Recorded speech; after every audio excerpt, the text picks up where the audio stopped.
दोस्तों आज की इस वीडियो में आपको एक ऐसे स्टूडेंट की कॉपी दिखाने वाला हूँ जिसने हाफ ईयरली एग्जाम में 70 में पूरे 67 अंक हासिल किए हैं। अब बात आती है कि भैया 70 में 67 अंक कैसे मिले हैं, तो लाइव डेमो पूरी कॉपी आपको दिखाने वाला हूँ। पूरी कॉपी को अच्छे से देखिएगा। बोर्ड एग्जाम में ऐसे ही कॉपी चेक होगी आप लोगों की भी, और ऐसे ही आपको आंसर दे करके आना है ताकि एग्जामिनर आपको पूरे अंक देने पर मजबूर हो जाए, आपका एक भी अंक बोर्ड एग्जाम में ना कटे। तो बिना देरी करते हुए शुरू करते हैं। टॉपर स्टूडेंट की कॉपी पूरा अंत तक देखिएगा किस तरीके से इन्होंने कॉपी को लिखा है। तो चलिए देखते हैं दोस्तों। यहाँ पर देखो इनका जो OMR सीट है दोस्तों, OMR सीट यहाँ पर मैं लेकर के नहीं आया हूँ, केवल मैं इनकी कॉपी आपको दिखाने वाला हूँ कि किस तरीके से इन्होंने कॉपी को लिखा है। तो 20 नंबर इनके OMR के वो अलग है, मैं कॉपी के अंक आपको दिखाने वाला हूँ कि किस तरीके से इन्होंने कॉपी को लिखा है। यहाँ पर देखो दोस्तों आंसर नंबर 2, यहाँ पर आंसर नंबर 2 इन्होंने हेडिंग डाल दिया है प्रश्न संख्या 2 के उत्तर के लिए। ठीक है, आंसर नंबर 2 हेडिंग डालने के बाद देखिए इन्होंने कैसे किया है। वहाँ पर एप्लीकेशन लिखने के लिए दिया गया था, तो लिख दिया है पहले application for full fee concession, यानी कि फीस माफ़ी के लिए एप्लीकेशन। अब यहाँ पर देखो दोस्तों, ये शायद इनके जो 3 नंबर कटे हैं वो इसी वजह से कटे हैं क्योंकि कई जगहों पर इनकी कॉपी की सफाई जो है वो खत्म हो चुकी है। आप लोग देख सकते हो कितनी गंदी यहाँ पर कॉपी लग रही है ना, कितनी गंदी कॉपी लग रही है। ये स्केच पेन के यूज से है। आप लोगों को बोर्ड एग्जाम में कॉपी की सिचुएशन के हिसाब से काम करना है। अगर आप लोग बोर्ड एग्जाम में कॉपी पर लिखते हैं स्केच पेन से और पिछले पन्ने पर इसी तरीके से उतरने लगता है, तब आपको स्केच पेन का यूज नहीं करना है, आप डार्क ब्लैक पेन का यूज कर लीजिएगा। ठीक है ना। यहाँ पर देखो इन्होंने हेडिंग डाल दिया application for full fee concession. ठीक है ना। उसके बाद क्या किया देखिए किस तरीके से एप्लीकेशन लिखा है। आप लोग पूरा पैटर्न ध्यान से देख लीजिए, काफ़ी ज़्यादा इंपॉर्टेंट पैटर्न है, ऐसे ही आपको भी बोर्ड एग्जाम में लिखना है। तो देख लीजिए किस तरीके से पूरा इन्होंने लिखा है। और उसके बाद यहाँ पर योर ओबीडियंटली लिखने के बाद यहाँ पर अपना नाम नहीं लिखे हैं, XYZ बस लिख दिए हैं। तो ऐसे ही आपको भी एग्जाम में करना है। ठीक है ना। अब देखते हैं दोस्तों आंसर नंबर 3 इन्होंने किस तरीके से लिखा है। देखो आंसर नंबर 3 हेडिंग डालने के बाद नीचे लिख दिया आर्टिकल राइटिंग, क्योंकि आर्टिकल लिखना था तो आर्टिकल राइटिंग हेडिंग आपको भी डाल देना है। उसके बाद कई टॉपिक्स पर हमें आर्टिकल लिखना होता है, तो माई विलेज टॉपिक पर इन्होंने आर्टिकल लिखा है। अब माई विलेज टॉपिक के अंतर्गत आपको बोर्ड एग्जाम में 3-4 हेडिंग्स दी जाएंगी। तो जैसे यहाँ पर जो हेडिंग्स दी गई थी, इन्होंने देखो पहले हिंट से हेडिंग डाल करके सभी हेडिंग्स को इस तरीके से लिख लिया। Introduction, name and situation, main and women, conclusion. ठीक है ना। इस तरीके से इन्होंने यहाँ पर सभी हेडिंग्स को लिख लिया। उसके बाद देखिए अलग अलग हेडिंग्स पर 2-2, 4-4 लाइनें इन्होंने लिखा है। आप लोग ध्यान से देख सकते हो पूरा स्क्रीन में किस तरीके से इन्होंने लिखा है। ठीक है ना। यहाँ पर ब्लैक पेन से हेडिंग्स हैं, उसके बाद इधर इन्होंने नीले पेन से पूरा लिखा हुआ है। तो देख सकते हैं यहाँ पर स्केच पेन का दुष्प्रभाव कितना भयानक है कि मतलब पिछले पन्ने का जो लिखा हुआ है इस पन्ने में छप गया, तो इससे आपकी कॉपी की जो सफाई है वो खत्म हो जाएगी। तो स्केच पेन आप लोग यूज कर भी सकते हो, नहीं भी कर सकते हो, कॉपी की सिचुएशन के हिसाब से कीजिएगा। बोर्ड एग्जाम में ले करके जाइएगा, लेकिन अगर कॉपी पर छपने लगता है तो वहाँ पर आप यूज मत कीजिएगा। देखिए कंक्लूजन हेडिंग के अंतर्गत भी इन्होंने इतनी चीज़ें लिखी हैं। अब देखो आंसर नंबर 4 में इन्होंने क्या किया है। देखो इस तरीके से आंसर नंबर 4 हेडिंग डाल दिया है। उसके बाद देखिए जो भी क्वेश्चन था उसका इन्होंने यहाँ पर आंसर दिया है। आप लोग देख सकते हो ये क्रो वगैरह के बारे में ये क्वेश्चन है। ठीक है ना। तो क्रो वाले क्वेश्चन का इन्होंने आंसर दिया है। ये क्वेश्चन पेपर में क्वेश्चन दिया गया था, उसका इन्होंने यहाँ पर आंसर दिया है। तो इस तरीके से आप भी short answer type, long answer type question का आंसर दीजिएगा।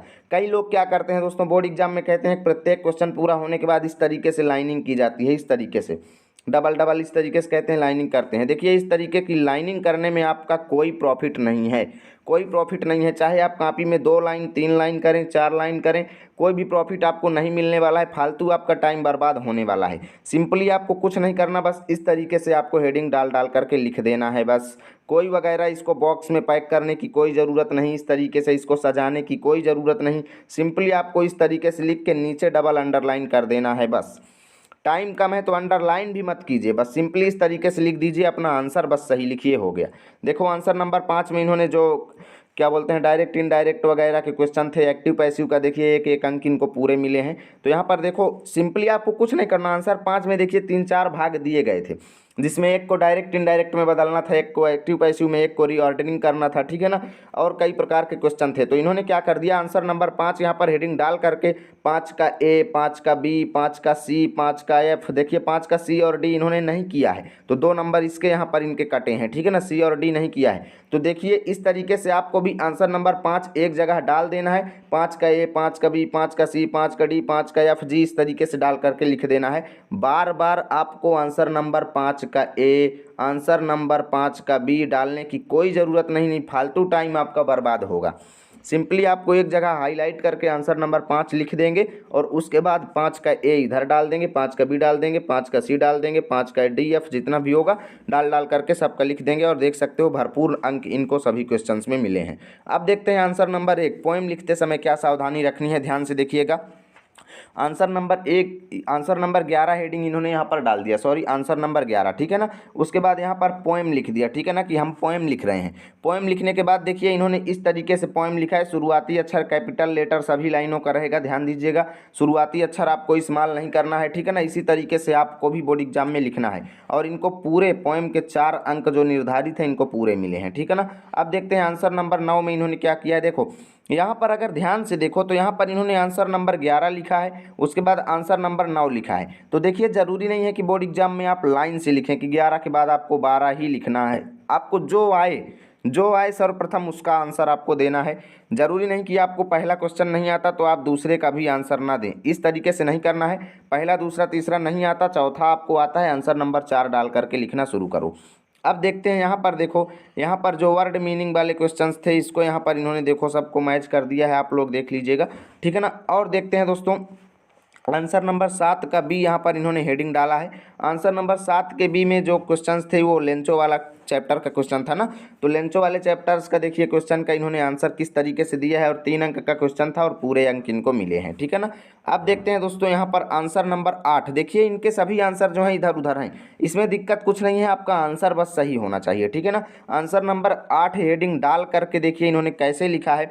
आंसर नंबर 8 में 2 भाग थे, एक 8 का ए, एक 8 का बी। तो देखिए किस तरीके से इन्होंने किया है, 8 का ए अलग लिख दिया है और 8 का बी अलग लिख दिया है। देखो अगर ध्यान से तो 8 का ए इन्होंने यहाँ पे लिख दिया, 8 का सी यहाँ पर इन्होंने अलग से लिख दिया, बी इन्होंने नहीं किया, ठीक है ना। 8 का ए और 8 का सी इस तरीके से आपको भी करना है। अगर 2-3 क्वेश्चन में केवल 2 करने के लिए आपको कहा जाए तो इस तरीके से एक हेडिंग डाल के एक जगह 8 का ए, 8 का बी, 8 का सी इस तरीके से आप लिख सकते हो, ठीक है ना। उसके बाद देखो पैसेज वाले क्वेश्चंस का कैसे आंसर दिया है, आंसर नंबर 6 हेडिंग डाला है। उसके बाद क्या किया है, देखिए पैसेज के शुरुआती 2 शब्द और अंतिम 2 शब्द लिख करके बीच में इस तरीके से डैश डैश डैश डैश करके इन्होंने लाइनिंग कर दिया है कि भैया हम इस वाले पैसेज का आंसर दे रहे हैं जो यहाँ से यहाँ तक जाता है, ठीक है ना, इस तरीके से। उसके बाद देखिए उसके नीचे क्वेश्चंस का इन्होंने कैसे आंसर दिया है, ए नंबर लिख करके जो आंसर था उसको लिख दिया, बी नंबर लिख करके जो आंसर था उसको लिख दिया, ठीक है ना।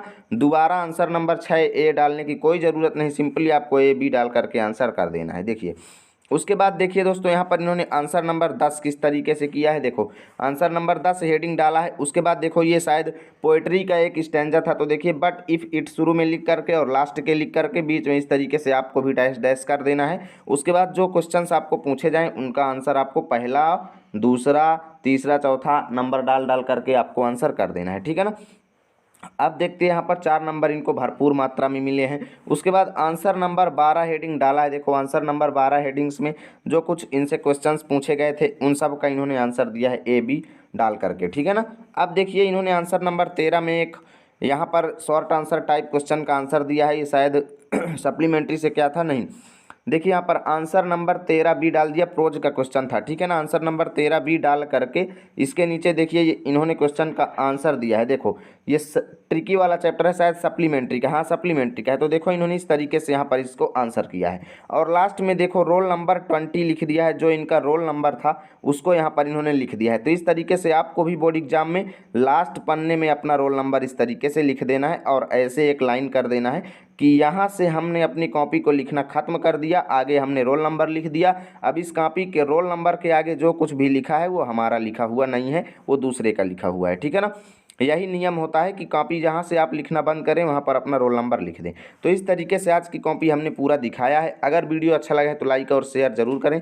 चैनल पर पहली बार आए हैं तो सब्सक्राइब करें ताकि रोजाना की ऐसी वीडियो आप तक सबसे पहले पहुँचेगी।